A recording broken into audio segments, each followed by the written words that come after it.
Hi, I'm Tim. Welcome to Watchbox, and thanks for logging on. If you love this watch, please email me, tmosso@thewatchbox.com. It's in the description below. Your purchase and pricing email question line for buying this or any watch you see on any Watchbox platform. Please reach out to me directly. Email tmosso@thewatchbox.com for pricing details. Today, we're discussing a lovely late transitional single quickset Rolex Oyster Perpetual Day-Date. This is reference 18039BIC.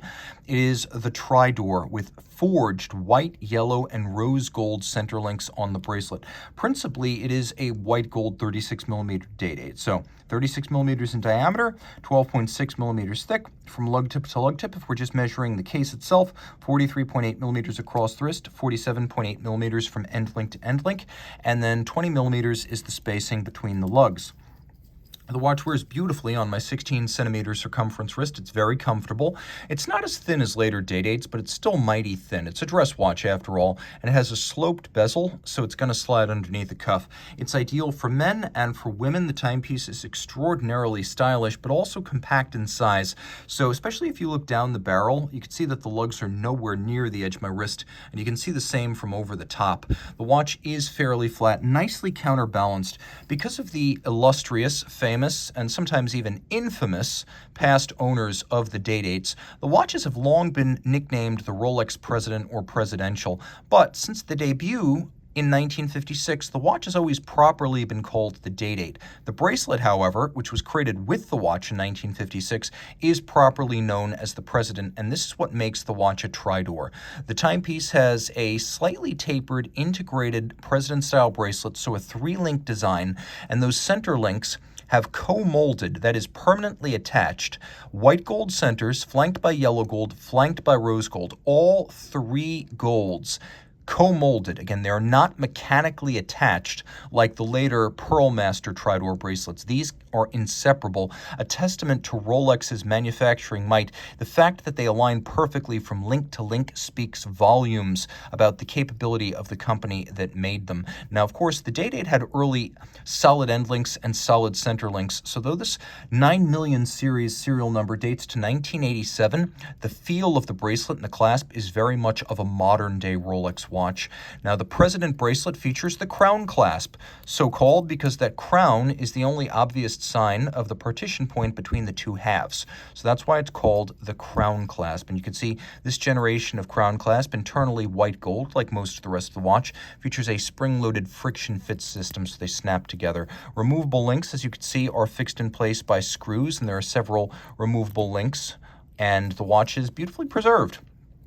Taking a quick look, you could see that the refinishing in the history of this watch has been infrequent and professional. There's still a razor-sharp break between the satin lug hoods and the polished case flank. That's one of the first things that goes when these start to get worn down or over refinished. You can also see from corner to corner, there's a wonderful symmetry and a lush full volume to these lugs. That's another thing you want to look for. Taking a quick look, it's true of both ends and both sides. And then we have a wonderfully sharp fluted bezel. You can see the bezel here is in yellow gold to add a little bit more contrast, but also nicely key against the gold dial.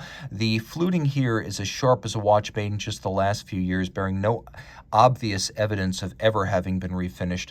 We have a twin lock crown that is a screw down. It's a screw down in white gold. You know, it's a twin lock in gold because it has two dots. That's how those Rolex crown signatures work. Well, it would have been 100 meters water resistant in 1987. I wouldn't recommend testing the theory today, as this is now properly a vintage watch.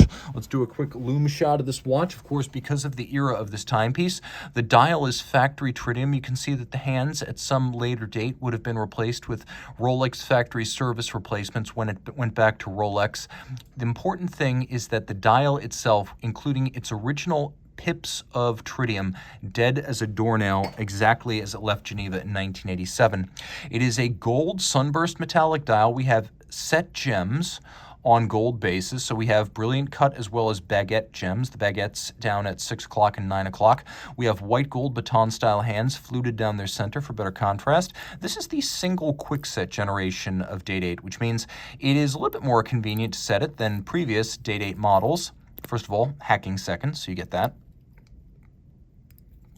And then this quick set system sets the date. By the way, how much do you love those open 6s and open 9s? But it does not set the day. So when you turn in the opposite direction, it does not set the day, it winds the watch. This was the only generation that was single quick set. The watches that came before had no quick sets, and the watches that came after had double quick set. So this is considered to be a very collectible generation on that basis alone, but it is the condition and the fact of its BIC designation. It is the 18039BIC. BIC means it's a Tridor. That is why this watch is special. Solid white gold caseback, oyster style. Inside, the transitional manufacturer caliber 3055, automatic winding, 48-hour power reserve, stop seconds, single quick set, 5-position adjusted, COSC Swiss chronometer. It has a single-sided balance cock, but it is a free-sprung balance for precision, and then the micro Stella nuts are used on the balance, a Rolex patent, to adjust in 5 positions, the better to pass the COSC test. This was also the first high-beat generation of Day-Date, so 4 hertz or 8 beats per second. Previously, it had a slower beat rate. All of this pivots on 27 joules. Reach out to Team Mosso at thewatchbox.com for purchase and pricing details of this Rolex Oyster Perpetual Day-Date Tridor.